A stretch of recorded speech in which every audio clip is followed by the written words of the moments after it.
Daniel is a Bitcoiner coming to us from Denmark with the message that Bitcoin equals freedom. Bitcoin is fair. Bitcoin is for everyone. And he has devoted his whole life to Bitcoin and to helping businesses in America adopt a Bitcoin business standard. Here's Daniel. Welcome to Sat Chats, the Bitcoin podcast where we chat about sats. Sats are the smallest part of a Bitcoin, the same way pennies are the smallest part of a dollar. With Sat Chats, we are building the world's biggest Bitcoin welcome center to serve as your gateway to generational wealth. So if you're brand new to Bitcoin, we want to chat about sats with you.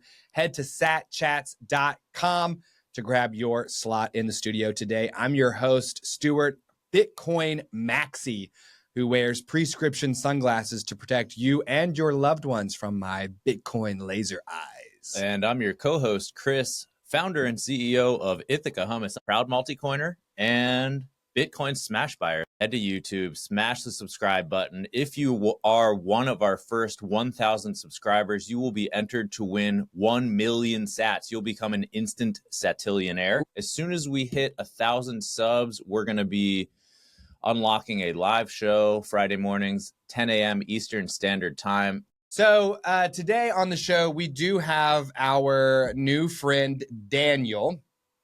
Daniel is a Bitcoiner. He's doing some really interesting things in the Bitcoin business space.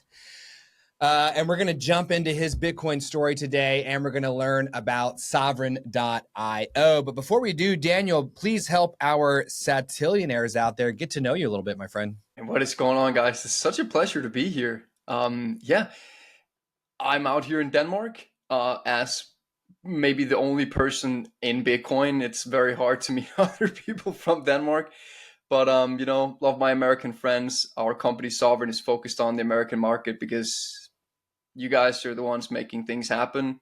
If things were happening here, I would probably be focusing here, but I'm not. So I'm really happy to be here. Man, I tell you what, the Danish have a long history of going after the hardest money in the world, don't they? I mean, they used to hop in those ships and go find it where it was and take it from other people. So how come all my Danish friends, because I'm a huge fan of Denmark, how come all my Danish friends aren't ripping that coin, Daniel? That's a really good question. Man, I think we might have it a little bit too good. I think it's there's a high correlation between the relative soundness of an economy and their Bitcoin adoption. Like you look at Switzerland compared to a country in Africa or something, they don't have the same need. People aren't feeling the pinch as much. We are, but I think we gaslight ourselves into thinking it's not as bad as it is. Maybe we've appropriated so much wealth we're now just resting on it. I don't know.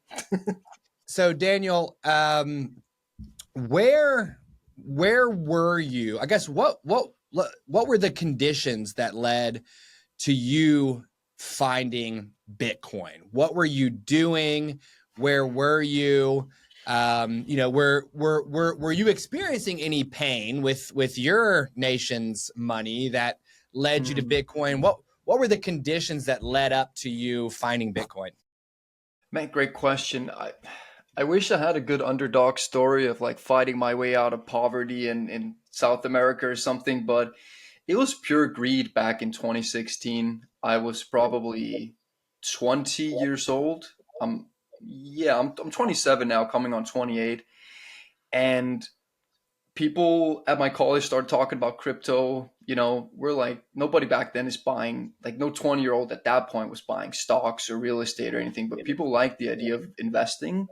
And everybody's like, did you know you could just go on Coinbase and just buy all these cryptos and get rich overnight? And everybody just piled into it. We thought we knew it. Everyone was like, yeah, blockchain's the future, right? But nobody knew what the hell they were talking about. So just started gambling on crypto like everybody else. And there wasn't anything deeper. There was no philosophical aspect to it.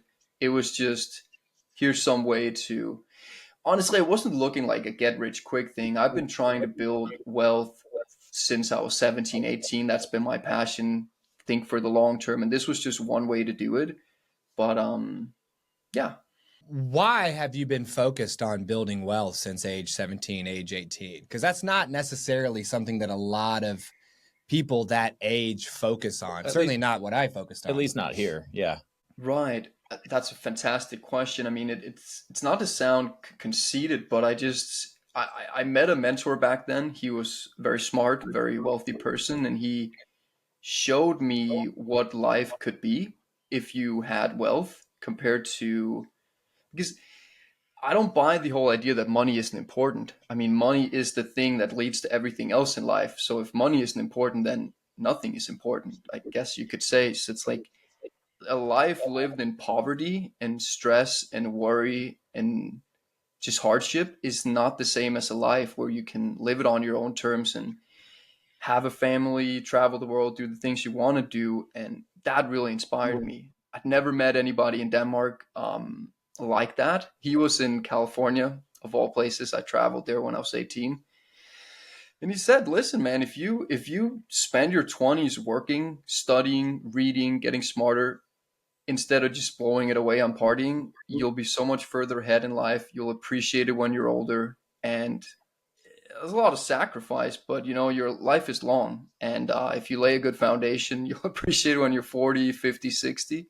So that was always my North Star. Just how can I accumulate wealth and become financially independent so I can live an amazing life? Well, that hurts because I absolutely wrecked myself during my 20s. And now I'm almost 40, Daniel. And I'm like, yay, I just stacked a couple thousand sats. Whee! I'm over here like sweeping dust into like a, I'm like, yay, I got some dust in my wallet. And like, Listen, don't compare your yourself to me, mentor's man. right. No, listen, I've been going at it for a decade and I'm still grinding. I'm still here. I'm not a millionaire. I'm still trying. You know, it's a lot of sacrifice. I'll probably be going for another decade as well. So, I mean, it's a long journey. Yeah, yeah. So it sounds like you did what a lot of our guests do in the beginning of their Bitcoin journey, which is they jump into the crypto casino and start playing the slots, and they roll the dice, and they, blackjack and etc. Are you still in that cryptocurrency space, or are you now a Bitcoin only guy? Absolutely not. I didn't want to just go on a long tangent, but I think this is super important to explain to people that the whole crypto thing was just that was just a lure. It was a mirage. It's pulling you in. It's like a siren calling you, right? Oh, 10x, 100x. It's so cheap. It's so easy. The problem was that nobody understood the fundamentals. It was all just technical analysis. Look at this chart. Look at this. Look at Neo. Out all this. It's just honestly, I think it's all garbage. And what happened is once the market tanked in 2017, everybody just went, oh, well, I guess that was it. We're literally just sitting around. We're like, well, I guess that's it. Because nobody knew what was actually going on. We probably think, oh, yeah, blockchain technology is valuable. But until you really grok Bitcoin, you don't have what it takes to truly stick with it and appreciate it and take it to that next level. And I never met anybody back then that really understood it. Consumed a lot of information, but there was no Saifedean, there was no Jeff Booth, at least that I was aware of. There was no Michael Saylor, there was no Sats chats, there was nothing. It was just Investopedia, read about blockchain and Bitcoin and stuff like that. So I just sold all my Bitcoin back then. It was a huge shame. I had more back then than I had now. That's a lesson for people: never sell your corn. Um, I took a very, very long break and I came back to it many, many years later when ironically the very same mentor that I mentioned earlier, he told me to take another look at it. I think it's actually very important because somebody, I cannot remember who it was telling me about, they've been trying to orange pill somebody for like close to a decade, never had any luck with it. The person ran into Michael Saylor and then they were like, oh yeah, I get Bitcoin now after talking with him for 2 minutes. you just have to, the right authority figure has to give it that stamp of approval, and that changes everything for you. So I went back in, really, really tried to understand Bitcoin, and I've just been consumed by it ever since. And I don't want anything to do with crypto. You can leave that to the amateurs and the traders. Bitcoin only is where it's at. It's ethical. It's it's just amazing. I love Bitcoin so much. So, how did you feel when you rediscovered Bitcoin and your mentor asked you to take another look and maybe that light bulb truly went off? It really changed my life. Up until then, I'd been focused on both the entrepreneurial journey of trying to start my own business, had some success, some failures, but also this crazy financial planning of trying to, well, let me invest in the S&P 500. Let me try to pick these stock. Let me try to do some crowdfunding real estate because I can't afford to buy an apartment myself. Let me do some bonds. Let me structure this whole portfolio, and reading all these people. And then suddenly you just realize all that is just, it's, I don't even know what to say. I think you know what I mean. It's like, it's all fugazi, right? I remember reading like a Tony Robbins book, and he was like, all you got to do, you buy the S&P 500 and you just ride that and you just retire. Well, Tony, you forgot to show me the freaking chart of the S&P 500 overlaid with M2 money supply. I'm not getting richer in real terms. It's just the number nominally is going up. It's all illusion. So that changed my entire perspective. Instead of wasting all that time on trying to build wealth in all these crazy side hustles, I was like, let me just figure out how I can cut down my expenses and stack as many sats as possible. And then eventually, how can I just work in Bitcoin full time? Because it's just everything to me. It consumed me, I guess. Daniel, so for our beginner audience here, can you just unpack that a little bit more? I think when you said financial chart with gains of the S&P 500 overlaid with the M2 money supply inflation, that made sense to me, but just tell our listeners Yeah, what you would see if you actually saw that graph. absolutely. So again, I'm not a financial advisor or anything like that, but for my beginner take on that, it's what you have to understand with inflation is it's not CPI. That's a synthetic metric put together, and it's very unreliable in my opinion. True inflation is monetary inflation or monetary debasement. Is you got to look at the expansion of the money supply. And so if you're growing your wealth by, let's say, 10% every year, but the amount of money in the economy is also growing by 10%, it's, you're not, your wealth on paper in your bank account, it looks like it's going up. The S&P 500 is going up, your real estate portfolio is going up, but that amount of money that you have now represents a much smaller piece of the pie. And so it's, you got to think it dilution. How much money do you have compared to how much exists? And if your amount is not growing faster than the growth of the denominator, you're actually getting poorer in real terms. And I think people, even though they can't articulate this, and it is actually very difficult to explain, you feel this still. You feel, I'm getting wealthier, I'm getting a pay raise, but every year everything is getting more expensive. Why is that? We all feel it deep down. No, I mean that explains it perfectly. And the real travesty is in this example, we're talking about asset holders. We're talking about people who are actually have enough of a financial footing and savvy to know that when they earn dollars, they need to put it somewhere like in an investment, like in the S&P 500. That's not the case for the majority of people. Most people just earn fiat and don't even invest it in an asset. So it impacts them exponentially more because wages aren't increasing anywhere near the rate that M2 monetary supply is increasing.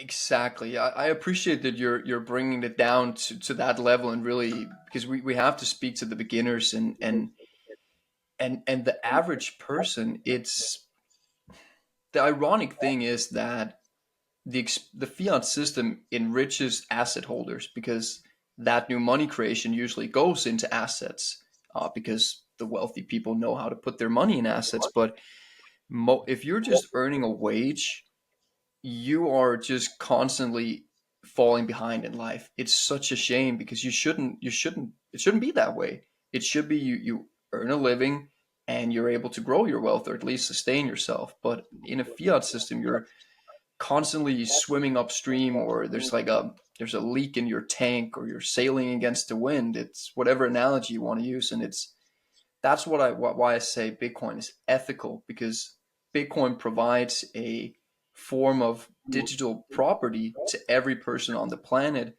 to grow their wealth and escape from that extremely unethical system in my mind, because the fiat system is not some thing we just landed on by chance. It was engineered this way, and it enriches the insiders. It's the cancel on effect.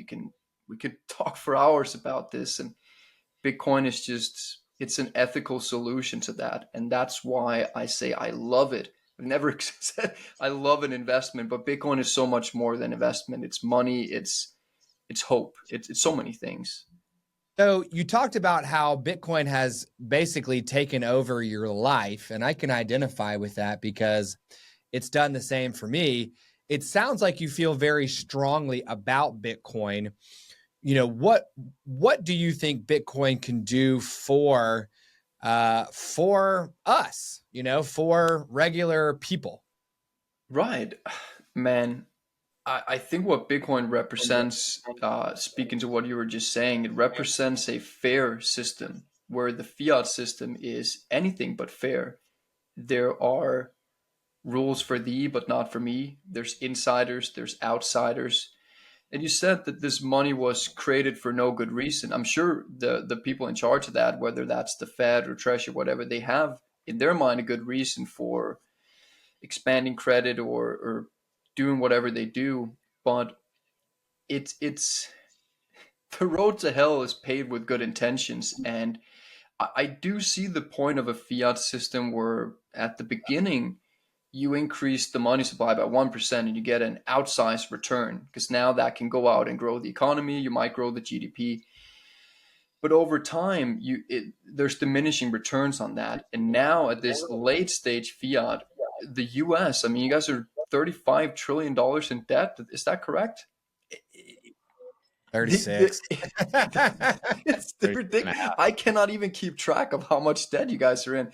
The incremental gain from that is diminishing, and it's not to get off point or off track, but the fiat system is just not fair. Bitcoin is just the perfect decentralized egalitarian system where coins, new Bitcoin, are distributed through work, not through who you know or through some political connection or by the whim of some central banker or committee that we don't know. It's a verifiable public monetary policy that hopefully won't change. It's not in our collective interest to do so.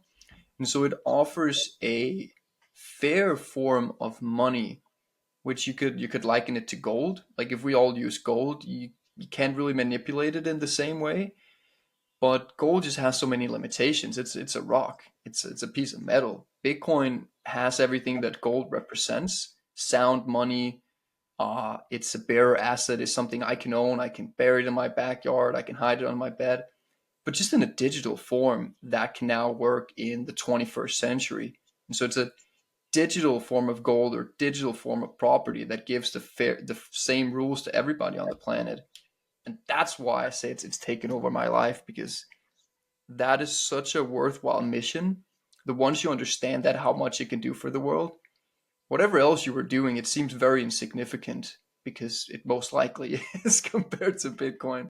I can totally relate to that. Even myself personally, like Bitcoin feels so much more purposeful that, I made a decision earlier this year that I wanted to dedicate a significant chunk of my life to advocating for Bitcoin because it's just so important. But Daniel, for the skeptics out there, what you're describing is something that I've described to others. And sometimes the answer that I get is that just seems like this utopian scenario that's almost like, how is that possible? Like what, it just seems almost too good to be true. So as you think about this new, freer, more fair, more ethical monetary system, what else changes from the system that we have today, right? Like there's going to be winners and there's going to be losers in that new scenario. Who loses as we move from what we have today to a more Bitcoin driven monetary world? Wow. Great question. That's I wish I had a good one-liner for that. Let me try to unpack that. I think you get that sometimes.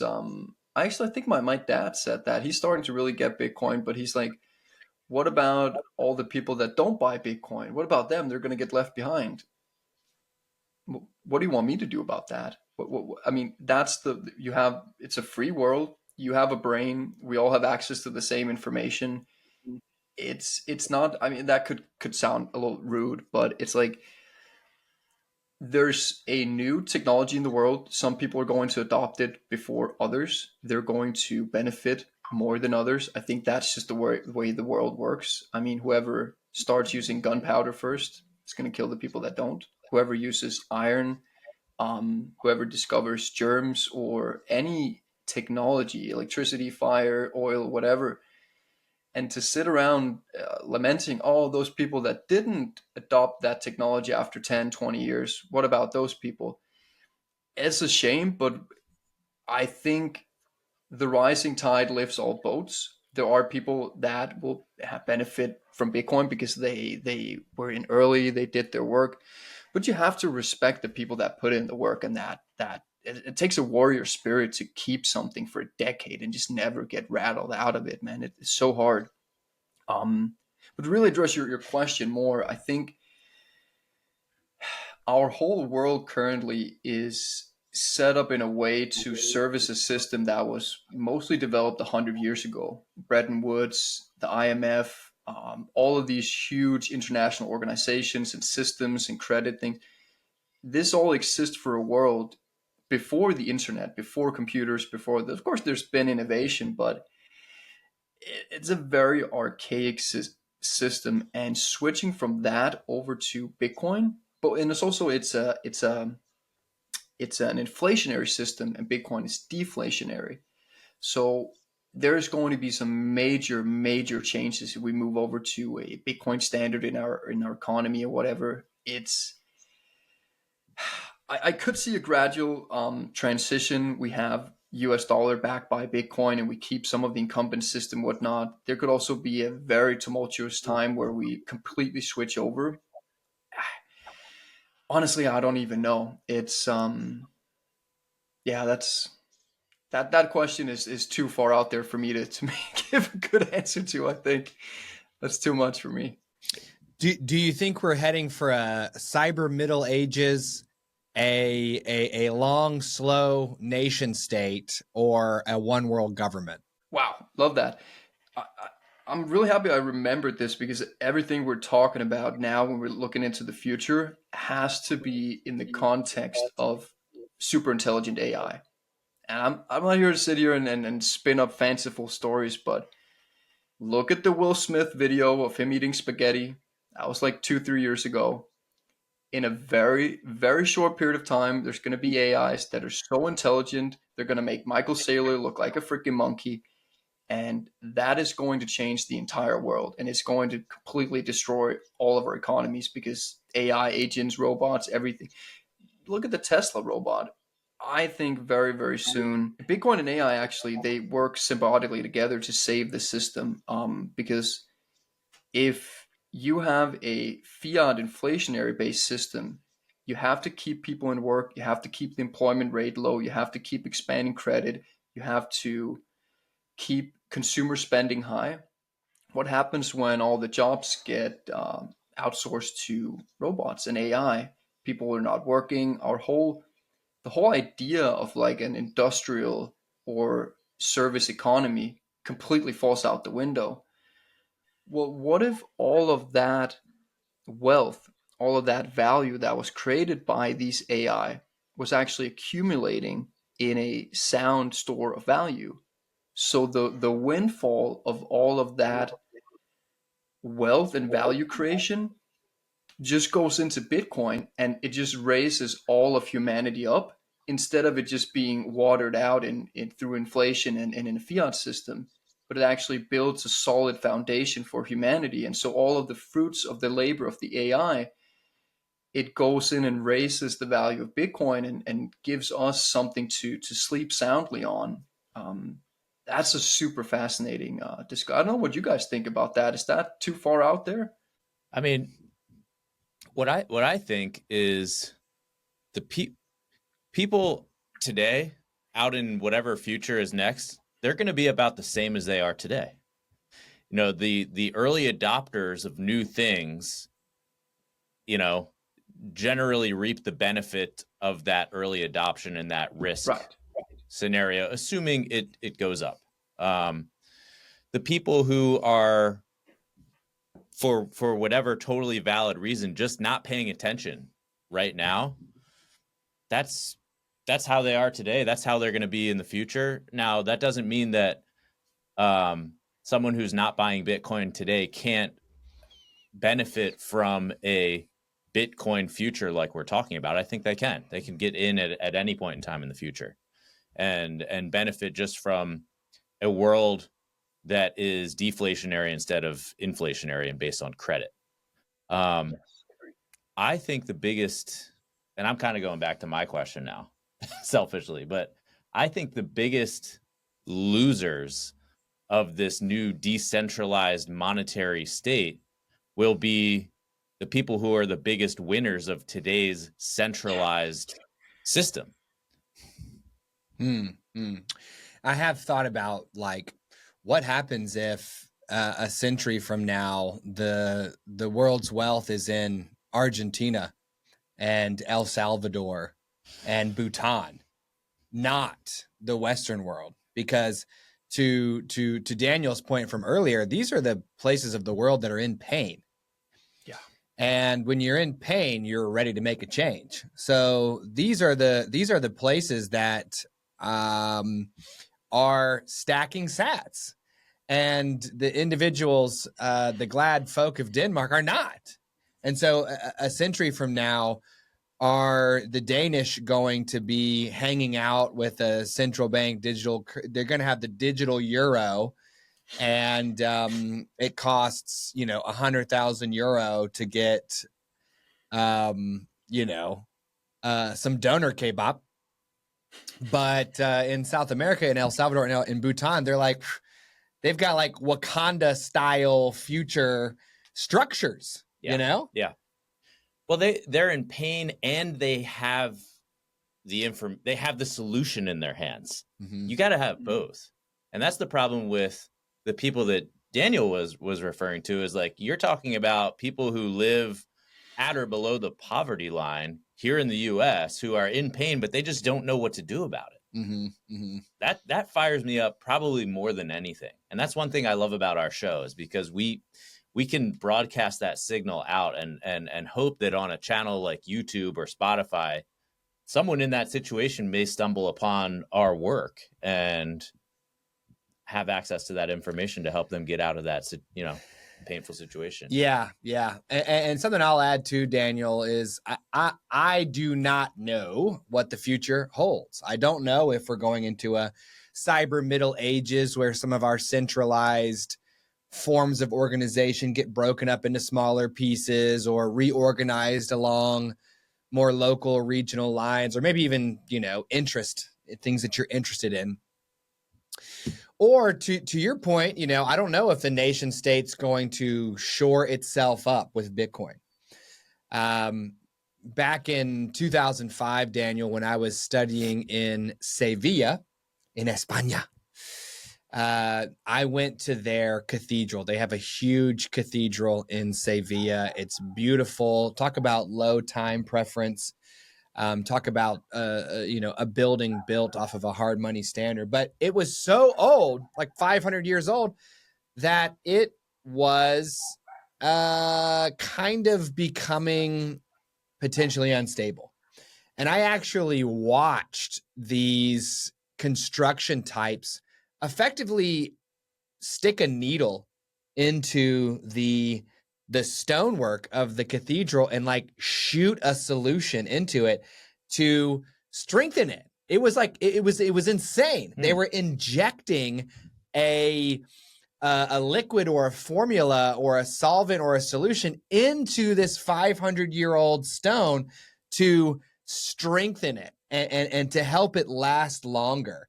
And the nation state could adopt a Bitcoin standard or at least a strategic Bitcoin reserve to almost get that injection of stability so that it can last longer and stand longer. Or maybe we go into that one world government. I don't know which of those three options or if there's another one. And that's part of the reason why I love Bitcoin, Daniel, because I want to build a solid foundation for myself that will allow me to adapt and be okay and be safe, no matter which of those eventualities comes about, right? Like, I'm not a trader. I'm not a speculator. I don't follow things on a daily basis, right? I mean, people text me about, oh, Bitcoin's dipping. I'm like, I don't even know what you're saying because my cost basis is so far below whatever today's price is. It's all higher than where I am. And I'm just going to buy $54 a week every week automatically. I don't even care.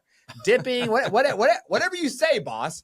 So for me, I want to build that foundation. I don't want to go out on a limb. I'm staying close to the tree trunk. I hope I'm down near the roots, for goodness sake, so that almost like staying in the center of a racquetball court. If the ball comes off the left side, the ceiling, the right side, off the bat, I can go where the ball is because I haven't kind of worked myself into a corner that I think will become the future. I'm not trying to get out ahead of what's happening next. I'm focusing on right now, and I know right now Bitcoin is the safest place for me to be. Do you feel it the same way? That's brilliant. I mean, once you're deep enough in the rabbit hole, you don't care about the price. I mean, it's dipping right now, but that's not changing our narrative. I'm not sitting here being fearful about it because it doesn't change the fundamentals. I mean, the price is a gauge for how educated the general populace is on Bitcoin, I guess you could say. Um, and I do agree with you. What I set out to do back when I was young is to have the power and the freedom to live life how I wanted and have optionality. And Bitcoin is just the best way to do that because now I don't have to manage this. If I was still in that world, I don't think I would be very happy because I would be sitting here right now. Oh, it's Ugly Monday or whatever they were calling it. And oh, my portfolio, I'm have to rebalance. This is a fool's game. This is a fool's errand. I hope I'm not offending anybody, but just pull your money into Bitcoin, and then every single person on the planet, every smart person in Bitcoin, every time they do something, your Bitcoin gets more valuable. It's such a fascinating thing. And I do want to say to what you were saying before with these other countries, Bitcoin mining works on energy, on electricity. And if you have cheap electricity like renewables, it's very valuable. Who has the access to the most cheapest renewable energies in the world? It's not the incumbent powers. I can tell you, it's not Denmark. It is Bhutan and El Salvador and all these places where it's usually, it's funny, there's this, if you look at this line over a map with New York and London and Denmark, all the wealthiest countries are all in the same kind of temperature range, like 7, 15, 20 degrees. All of these countries that are currently poor, they are in very sunny countries or they have a lot of wind or something like that. So it's going to be very fascinating to see in the future. If they capitalize on this now, we could completely change that dynamic. And that's super fascinating to me. And I love your analogy of kind of injecting that in to renew the old building. That was actually brilliant. Well, thank you. And I mean, your whole like temperature driven success over time is a mind blower. And you're right. A lot of those colder climates, were forced to be more industrious ahead of time to prepare for a nasty winter. Whereas the warmer climates were able to grow year round and kind of take it a little bit easier. But now they could drive that energy into Bitcoin mining and shift where the power and the wealth in the future is, which is absolutely wild to think about. I know we've talked a lot about the impact Bitcoin might have on individuals. And I know we've also covered to an extent the impact that it might have on countries or nation states or organizations. But, you've been part of this company, Sovereign.io, for a little over 2 years now. And I believe you focus on helping businesses adopt a Bitcoin standard. So can you give us some insights into what Bitcoin can do for businesses and how you are helping them get there? Absolutely. I mean, this is what I am really passionate about. I think that's where I kind of found my niche in Bitcoin. Want to help business owners understand the imperative of adopting Bitcoin because it's the same value proposition for individuals and countries and companies. And I have the bold opinion that it's not a nice to have. It's an imperative that you get it because similar to how people are indebted, peak indebtedness in the world right now. Countries are indebted because that's the fiat system. You have to keep taking on more and more debt. Companies are extremely indebted, especially in the US. Have so many zombie companies, so much drag, and putting Bitcoin on a company's balance sheet is like injecting that stabilizer into the old building. Kind of gave me, I'm thinking like a country or an old incumbent business going on a Bitcoin standard. It's like take this new digital capital, plug it into your business, and now you're no longer just sprinting trying to grow your P&L. We got more profit, profit, profit. Now you're leveraging your balance sheet. So you got two powers. You're using your balance sheet as a weapon. It's both giving you a foundation to stand on because you need to use a form of money in a business that grows faster than inflation. If you're not, you have to grow your cash flow faster. And it's very, very difficult to continually grow 10, 20, 30% in a business consecutively, especially if you've been in business for a long time. But once you now adopt Bitcoin, you're getting the same benefits that have made individuals very wealthy. But now that power is being extended to you and your company, and it has lots and lots of benefits. What do you say to companies who may be growing, at 50, 60, 70, 80% a year? Does it become less valuable for them? No, it's just much more about ambition than hesitation. It's if this is how I look at it. So there's three buckets. You got one group of companies, they're not going to buy Bitcoin. They're going to fade into irrelevancy, just like any person or country that doesn't buy Bitcoin. You have the second group, they're dipping their toes in. They might do a 1% allocation, a 20%, a 50%. They're going to do very well.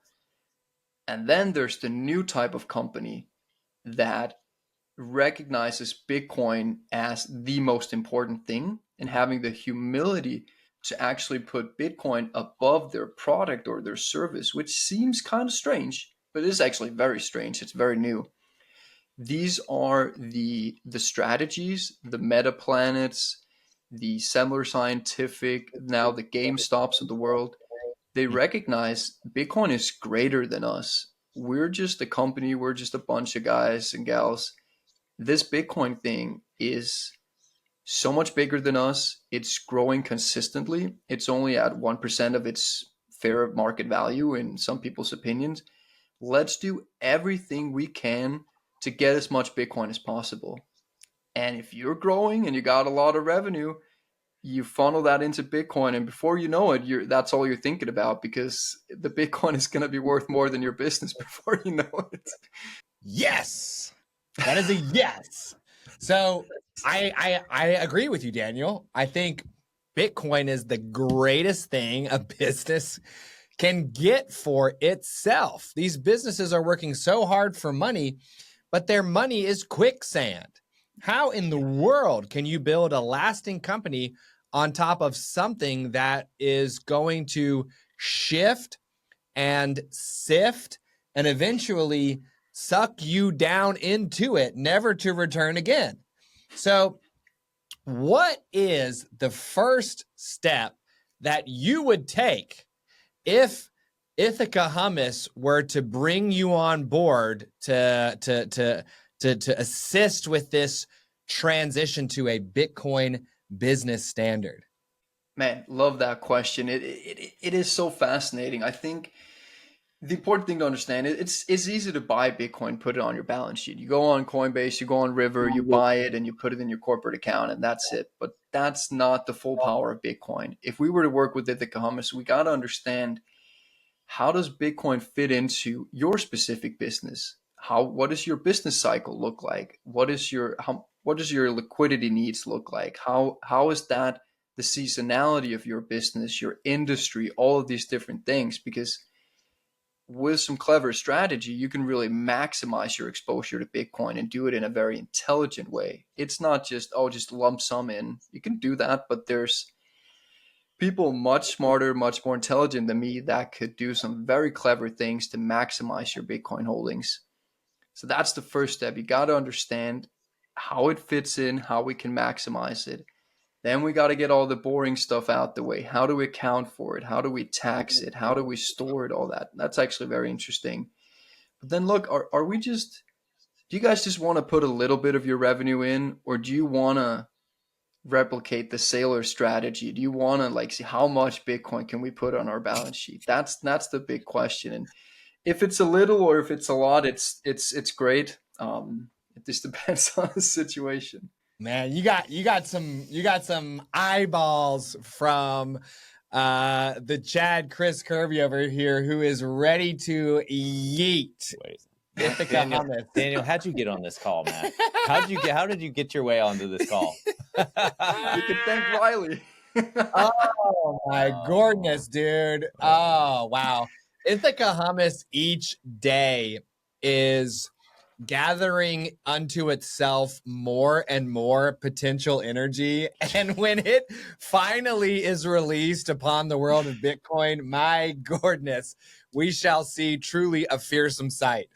So there's so much to talk about, both in terms of what Bitcoin can do for people, what Bitcoin can do for companies, what Bitcoin can do for countries, the world, the dadgum intergalactic universe. We're not all we can't fit it all into a single chat about sats. So Daniel, we do ask that each of our guests come back on in 9 months to give us an update on their Bitcoin baby. Maybe we talk more in detail about what Ithaca Hummus could do to get this Bitcoin business standard rolling and become. I have a feeling we're going to be talking about what Ithaca Hummus has done in 9 months. All right, keep going. Sorry. Would you be willing to come back on in 9, my friend? Man, I would love to. I think that would be brilliant. I want to see where you guys are at. I want to tell you about everything that's happened in Bitcoin and business by then. That would be phenomenal. So thank you for that. Why don't we jump into a recap of what we've covered here with Daniel today? My fellow is a good, clean Danish individual from Denmark. We love Denmark. You were first introduced to Bitcoin at university when your friends were jumping into the crypto casino. You learned about Bitcoin. You learned about crypto. You wanted to make yourself a pretty penny. And I think at the 2017 mark, when everything crashed, you're like, well, I guess the whole digital thing is over. Cryptocurrency is over. Bitcoin is over. You sold your Bitcoin, and we didn't even jump into that specific pain. But when your mentor told you to take another look at Bitcoin, by then you had what it took to see what you were looking at and it clicked for you. Bitcoin is money. Bitcoin is ethical. Bitcoin is everything the fiat system is not. And we actually took a little journey into the fiat world. You know, it's not clear whether it was engineered with nastiness or whether it was engineered with good intentions, but it doesn't really matter because it was built over 100 years ago for a world without the internet, and it just can't keep pace with today's reality. So we need something new. It's Bitcoin. Everyone can get at it. Everyone can store value in it. You know, we don't know which future we're headed for, but we know that stacking sats today is the way to make ourselves the most ready for whatever that looks like. We might go over here with robots and AI. We might go over here with the cyber Middle Ages. We might shore up the nation state. We don't even know. We don't know what's coming next, but we know that if we're stacking sats, we're going to be the most prepared we can possibly be for that.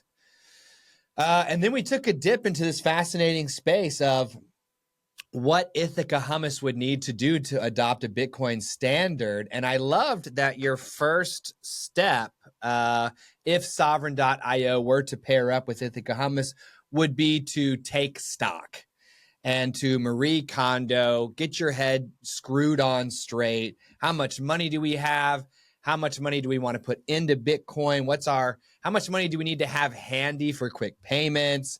What does that whole thing look like? So I really like that first, almost like taking inventory. Mm-hmm. And you're going to come back on in 9 months, you know, originally to talk about what Ithaca Hummus could do next, but Chris may have already fully transformed his company by that point, and we'll digest the evolution thereof when you come back on. So where can our Satillionaires go to engage with you, Daniel? And if they own a business, where can they go to engage with Sovereign.io? Man, thank you. I mean, catch me on LinkedIn. I'm over there fighting the good fight. It's a hard battle over there, but I'm also on xDaniel_Frank1 and Sovereign.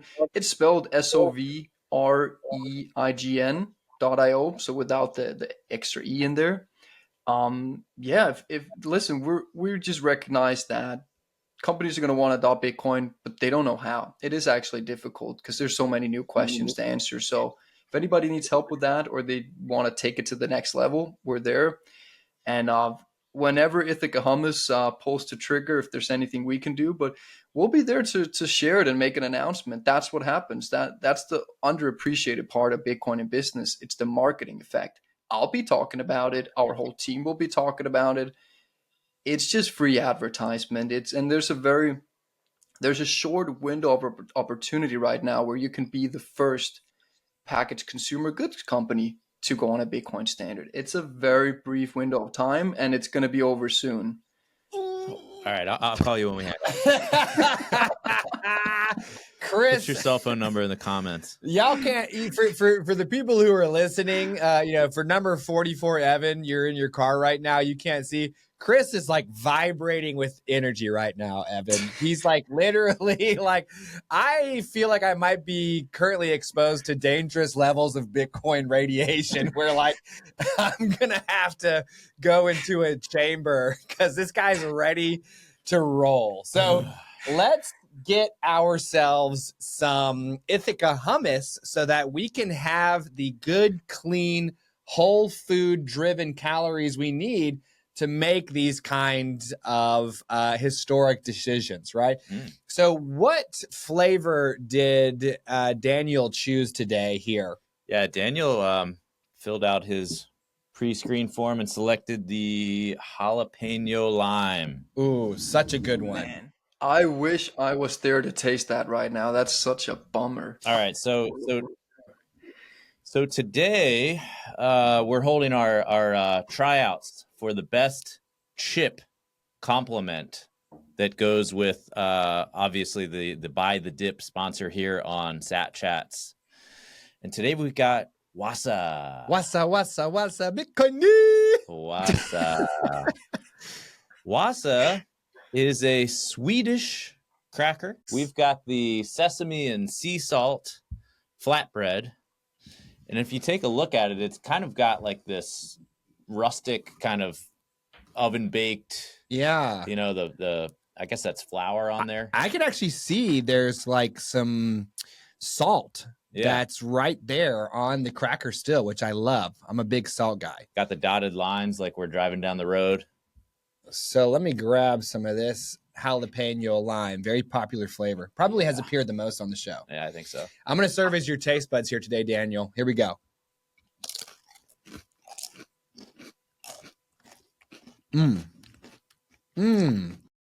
this is a really good cracker. We love it. So that's good. It's a very light cracker, I would say. The crunch, it's not as crunchy as a woven wheat. No. It does have a little bit of crunch. Mm-hmm. But right here it says not quite bread, not quite cracker. I would say it's got kind of a thin texture here, a little bit of that flour maybe still on it, kind of like giving it that fresh baked kind of vibe. Yeah. And I think it works well with the Ithaca hummus. Dips nicely. All right, so Daniel, now we're going to make you your offer. All right, Daniel. We believe in value for value here on Sat Chats. So as a small token of our appreciation for your time today, we are going to make you an offer of your choice between $50 US or $50 in Bitcoin. Take a look at the Clark Moody Bitcoin dashboard. The exchange rate of one Bitcoin is $78,710 for one Bitcoin, or $1,273. I wonder if this is going to top Jameson Lop here. Let's see. Sats per dollar. It is times 50. That's 63,650 sats. Wow. Or $50. What's it going to be? Man, you can keep that case for yourself. Put that up on the wall. Yeah, get out of here. Throw it. See you later, dude. I love that. Okay, he's stacking the stats. Come on. Let's go. So 63,650 sats for our new friend, Daniel. That brings our Sat Chats scoreboard to 45 or 5 nines who have chosen the sats and 4 who took the cash. I'm happy with that record, and I'm glad that we were able to stack some sats on the show with you today, Daniel. This is the part of the show where we ask for your value in exchange for ours. If you've made it this far, smash the subscribe button on YouTube to enter our Million Sats giveaway. That's only if you are part of the first 999 plus 1 to support our show. Click the like while you're there. If you're on Spotify, give us 5 stars. We will also unlock a live show Friday mornings, 10 a.m. Eastern, when we hit that 999 plus 1 number on YouTube. So make it happen, certainly by number 99, Kristen, so that you can watch the matchup live.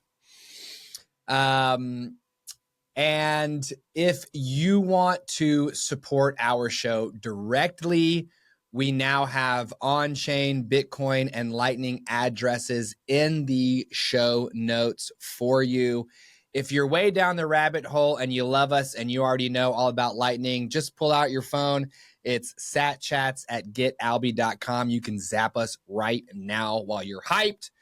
And remember, the show, Sat Chats, is for educational purposes only and should not be construed as financial advice. Also, our guests' views are their own. Thanks so much, Satillionaires. We'll see you on the next one.